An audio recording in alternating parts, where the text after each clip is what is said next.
je vous retrouve pour une nouvelle vidéo avec un petit thé parce qu'il fait froid dehors et c'est l'hiver. J'ai quand même le petit pull pilou moumou de fourrure là, le machin bien chaud. Bon, j'ai du chauffage chez moi, hein, vous inquiétez pas. Alors, que vous dire? Eh bien déjà, première vidéo depuis que j'ai 35 ans. J'ai eu mes 35 ans hier et je suis... Bah en fait ça n'a rien changé. Rien du tout. Dans ma tête j'en ai toujours 25, donc de toute façon voilà, ça change rien. Alors, qu'est-ce qui s'est passé depuis la dernière vidéo? Eh bien écoutez, j'ai lu un petit peu, pas beaucoup, le rythme de travail a été assez intense, le rythme des streams aussi. Faut dire que là je me suis un peu plus concentrée sur les jeux vidéo plutôt que sur la lecture, c'est des passes comme ça. Mais j'ai repris tranquillement le chemin de la lecture avec notamment donc, une lecture que je vais vous présenter, où j'en ai parlé sur les réseaux sociaux, vous savez laquelle c'est. Je continue tranquillement à essayer de vider ma palle, surtout que, alors, j'ai eu donc, mon anniversaire c'était hier, mais j'ai pas encore eu mes cadeaux. Et il faut savoir que j'ai demandé forcément une tonne de livres, alors je ne sais pas du tout si je vais les avoir ou pas, mais je fête mon anniversaire la semaine prochaine avec ma famille. Donc je pense que d'ici une grosse semaine, dirons-nous, il y aura sûrement une vidéo ici pour vous présenter un petit peu ce que j'ai eu en termes de livres. J'ai hâte, j'ai super hâte de voir ce qui va m'arriver. Que dire d'autre? Sinon au niveau des streams, j'ai commencé à avoir un petit rythme. J'ai pas eu le temps là cette semaine d'en faire vraiment, mais j'ai commencé vraiment à avoir un petit rythme de stream, notamment avec les Sims, parce que c'est le jeu un peu doudou. Je fais des challenges, une pièce, un budget, c'est super sympa à faire. En gros, j'ai un générateur de nombres, je prends une pièce de la maison des Sims et je rénove cette pièce avec le générateur. Donc ça me donne un budget global pour la pièce et je ne dois pas dépasser ce budget. Donc c'est un challenge qui est assez sympa. Surtout que ce jeu-là, j'ai beaucoup de mal à y jouer en normal, c'est-à-dire avec mes Sims, etc. C'est vraiment le côté déco qui me tente, sachant que je suis une tanche totale en décoration d'intérieur. Mais vraiment, hein, j'ai un souci de couleur. C'est-à-dire que je ne vois pas forcément... Alors je vois les couleurs, mais en gros je n'arrive pas à les associer. Donc c'est un souci que j'ai, que je travaille depuis là quelques années quand même, parce que je m'en suis aperçue quand même assez tard. Et parce qu'avant de toute façon je m'habillais, par exemple pour les vêtements, je m'habillais toujours en noir, vous voyez. Et en fait je me suis aperçue que quand il fallait accorder des vêtements autres que le noir et une autre couleur, c'était très difficile. Même avec les motifs, etc. Donc du coup, j'ai décidé de prendre ce problème à bras le corps. Et ça fait quelques années, c'est d'ailleurs pour ça que je me suis mise au maquillage aussi. Si vous me suivez sur Instagram, vous savez que j'aime beaucoup le maquillage des yeux, notamment le fard à paupières. Enfin, voilà, je me mets pas de maquillage sur le visage en général, juste les yeux. Mais voilà, le fard à paupières, c'est une passion chez moi assez intense. Et en gros, voilà, ça a commencé comme ça, avec le maquillage, parce que, si je parle dans ma tasse, ça va faire un écho bizarre. Ça a m'aidé, en gros, à pallier à ce souci de couleur. Alors j'ai fait la découverte du cercle chromatique que je ne connaissais pas, j'ai regardé pas mal de vidéos. Je dérive un peu des livres là, mais je vous explique un peu le truc. Donc j'ai fait pas mal de recherches, juste déjà pour le maquillage. Et puis du coup, là, je suis assez à l'aise maintenant en termes de maquillage, donc je me suis dit que j'allais essayer de passer à la vitesse supérieure, c'est-à-dire la décoration Sims. C'est un petit challenge personnel que je me fais parce que je n'arrive pas à associer les couleurs. Pour m'habiller dans le quotidien, c'est compliqué. Mais j'essaye, du coup, je teste. Donc je teste ça en stream assez régulièrement. Là, je voudrais commencer aussi les streams d'horreur. J'aime beaucoup les jeux d'horreur, notamment les Dark Pictures, pardon. J'aimerais bien essayer ça, quelques autres jeux. En général, je stream pas mal le vendredi soir. Je mettrai ma chaîne dans la barre d'infos si jamais ça vous intéresse. J'ai pas de programme prédéfini parce que ça m'angoisse un peu d'avoir un programme, de me dire il faut que par exemple, il faut que je stream tel jour, il faut que je fasse une vidéo tel jour. J'aime bien me laisser porter un peu par la spontanéité et c'est ce qui fait ma marque de fabrique aussi. Après sur Twitch, il y a le système de notification, donc j'ai envie de dire, voilà, si vous êtes abonné par exemple, vous saurez quand je stream. Mais YouTube reste mon premier amour, on va dire. J'avais fait aussi quelques streams de livres. J'en ai fait 2-3, notamment en octobre, avec tous les challenges Halloween qu'il y avait, toutes mes lectures qui tournaient autour d'Halloween. Là j'ai arrêté un petit peu les streams livres, mais ça m'intéresserait beaucoup de les recommencer. J'aimerais faire des streams, vous savez, où on lit un petit peu tous ensemble. J'en ai vu pas mal et le concept m'a intéressée. Je me suis dit que ça pourrait être très sympa. Peut-être que je vais réussir à faire un programme. Après, j'ai pas non plus envie que ça me prenne tout mon temps libre. J'ai envie de faire aussi plein de choses à côté. J'ai les vidéos qui me prennent pas mal de temps quand je tourne. J'ai envie aussi d'avoir une vie sociale. J'ai des amis à voir, j'ai une famille. Je vais essayer d'avoir un programme régulier en stream et en vidéo aussi. Mais ça va sûrement prendre un petit peu de temps pour que tout s'articule correctement. Ça va, c'est moins chaud et je l'ai presque fini. Fin de la parenthèse, j'ai fini mon thé, je peux vous parler à présent des livres. Alors, nous allons commencer par ceci. Oui, je l'ai fini. Et waouh, j'ai adoré, j'ai adoré. Alors, pour ceux qui n'ont pas vu ma vidéo d'avant, je crois que j'en parlais dans ma vidéo d'avant. Il s'agit du préquel de la saga Hunger Games. C'est la balade du serpent et de l'oiseau chanteur. En gros, ce livre met en scène Snow, le grand méchant de Hunger Games, et il explique un petit peu son parcours quand il était jeune, et il met en scène donc il n'est pas encore président, c'est encore un jeune homme qui est en études, qui cherche à avoir son diplôme et qui vit dans un capitole au sortir de la guerre avec les districts. Et j'ai trouvé ça très intéressant d'avoir un point de vue différent que celui d'Hunger Games. C'est-à-dire que là on a le point de vue d'un jeune homme qui vit au Capitole dans des conditions qui sont très compliquées. Après j'ai un petit bémol quand même. Le livre, franchement j'ai beaucoup aimé le lire. Vraiment, j'ai vraiment aimé. Mais il y a deux choses qui m'ont gênée. La première c'est la fin. La fin est un peu trop rapide à mon goût et ça inclut, ça fait suite à mon deuxième point. Le deuxième point qui m'a gênée, c'est, en fait je vois pas trop ce qui l'a amené à devenir Snow tel qu'on le connaît dans Hunger Games. Après, il y a quand même 60 ans entre les deux parce que là, dans ce livre-là, on est au 10e Hunger Games et lorsque Katniss fait son Hunger Games à elle, c'est les 74e Hunger Games. Donc oui, donc vous voyez, on est quand même à 60 ans d'écart. Donc il peut se passer des choses en 60 ans. Mais si vous voulez, c'est le petit bémol que je trouve, c'est que ça met en scène Snow, ça pose les bases d'un personnage qui est détestable.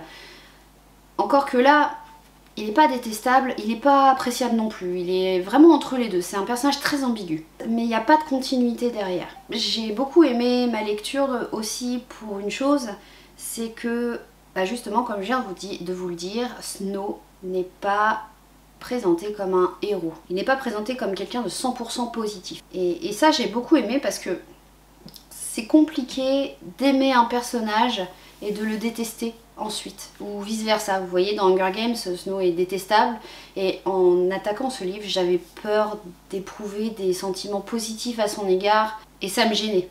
Ça me gênait surtout dans la chronologie, parce qu'à la rigueur, un personnage qui commence en étant méchant et puis petit à petit qui devient gentil, bon, ça va. Petite parenthèse, je suis pas forcément fan à chaque fois de dire méchant, gentil, ça fait très manichéen. Bon, j'ai pas forcément le vocabulaire hyper adapté ou hyper fouillé pour vous présenter à chaque fois mes ressentis. Donc je pense que maintenant vous me connaissez, vous savez que je saisis à chaque fois toute l'ambiguïté des personnages. Enfin bref, bon, je vous remonte une dernière fois, donc la balade du serpent et de l'oiseau chanteur, j'ai du mal à chaque fois à m'en souvenir dans le bon ordre. Vraiment bien à lire si vous avez lu les Hunger Games, si vous les avez appréciés. Personnellement, c'est une très bonne lecture. Et au final, ça m'a amené à reconsidérer le genre qu'on appelle Young Adult. Le Young Adult, ça va être un genre littéraire qui est malheureusement souvent sous-coté. Et je trouve ça, personnellement, je trouve ça hyper dommage. J'aime pas avoir une hiérarchie dans les genres littéraires, je veux dire, tout le monde lit ce qu'il veut. Qu'est-ce que c'est ? Pour vous expliquer, pour faire très simple, le Young Adult, c'est un genre littéraire qui s'adresse aux adolescents. Le concept d'adolescence, il est assez récent. Avant, on n'avait que le passage de l'enfant vers l'adulte. Et le concept d'adolescence est apparu au XXe siècle. Où là, les psychologues notamment se sont rendus compte qu'il y avait une espèce de transition entre l'enfance et entre le passage de l'enfance vers l'âge adulte. Il y avait ce qu'on appelait donc l'adolescence ou les jeunes adultes. Les livres young adultes vont majoritairement s'adresser à un public entre 12 et 18 ans. Mais par contre, il faut savoir que énormément de livres young adultes sont lus par des adultes. C'est un genre qui plaît énormément. Et c'est pour ça que c'est extrêmement injuste que ce soit sous-coté. Le but d'un livre, qu'est-ce que c'est? Le but d'un livre, c'est de nous transporter, de nous faire éprouver des émotions, des sensations. La lecture, c'est pas genré, c'est pas hiérarchisé. Donc si le young adulte vous plaît, j'ai envie de dire allez-y, et puis si vous ne connaissez pas, eh ben, essayez. Essayez quand même une fois.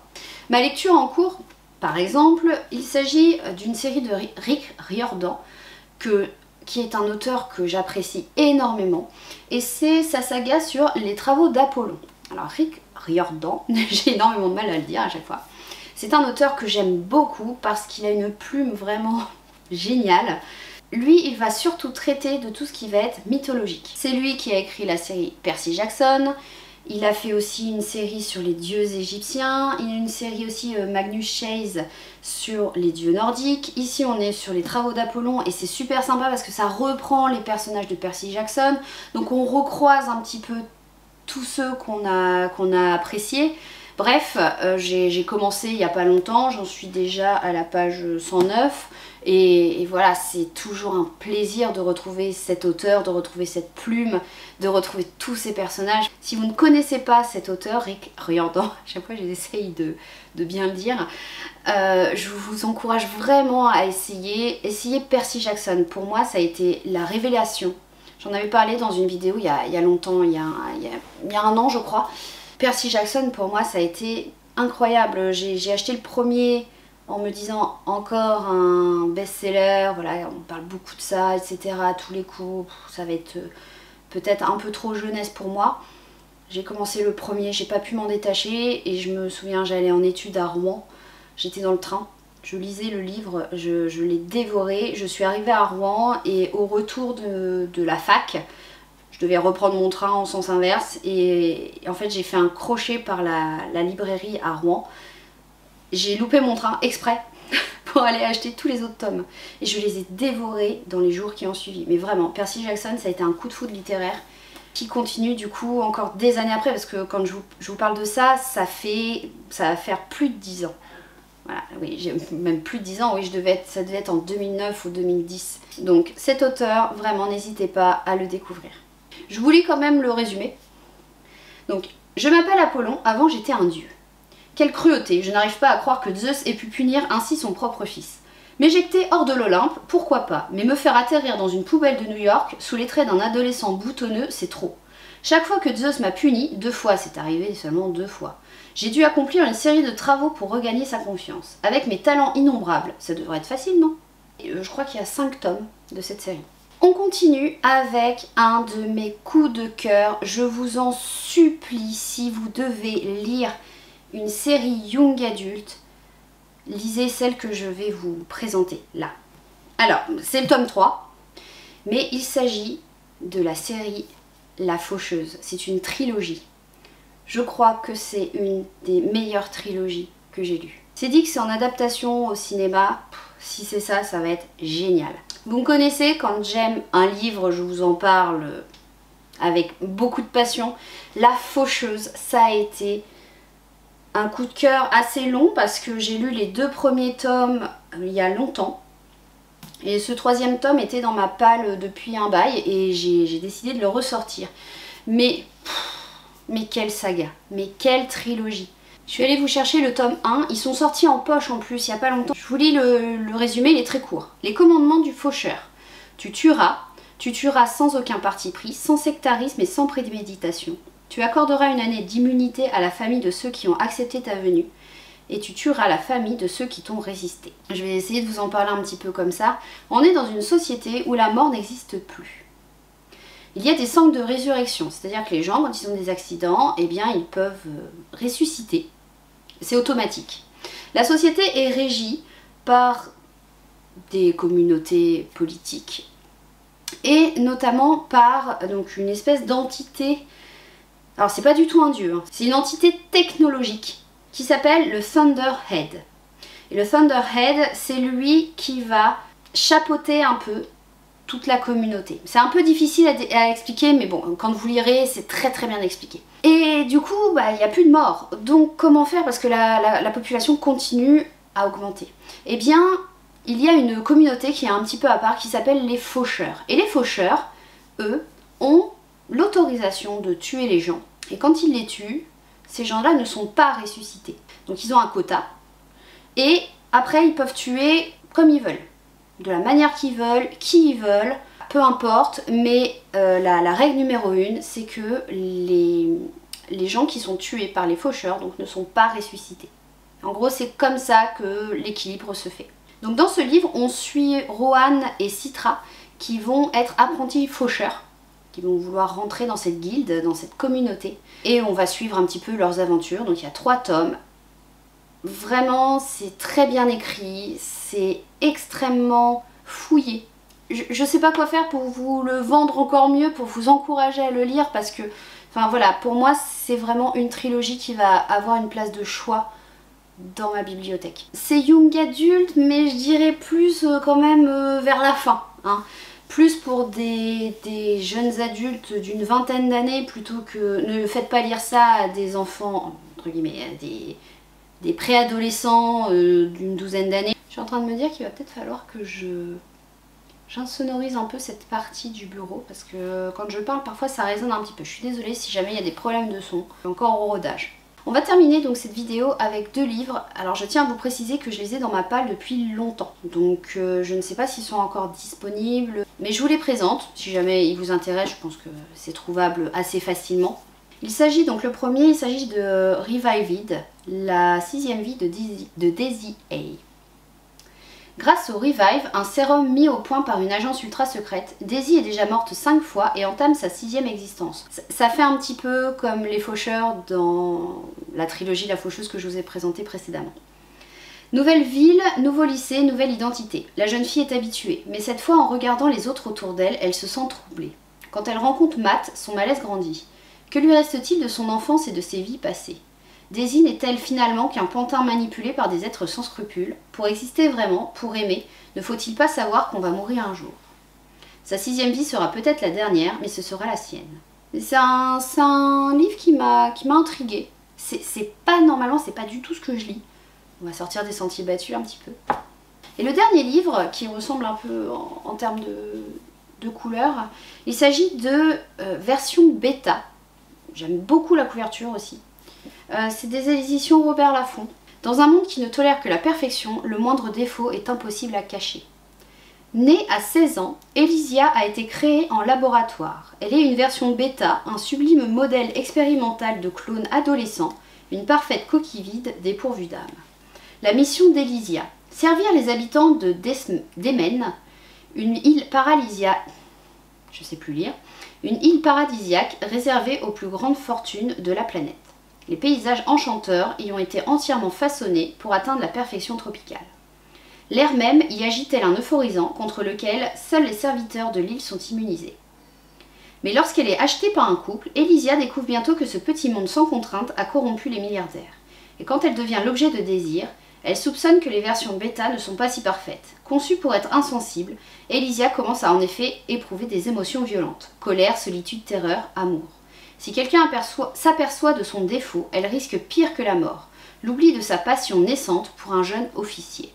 Par contre, il va falloir qu'ils arrêtent de faire un truc. Parce que là, par contre, là, ouais, ça m'agace. Alors je pense que c'est pour les vendre. Et c'est un argument totalement marketing.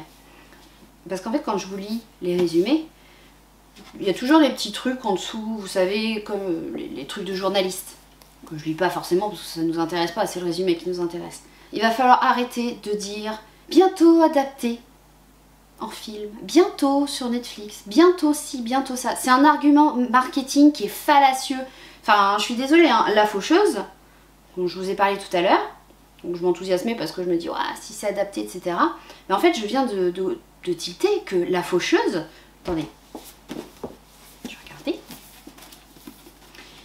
La Faucheuse a été éditée en 2017. Donc ça fait 6 ans et on n'a toujours pas de nouvelles.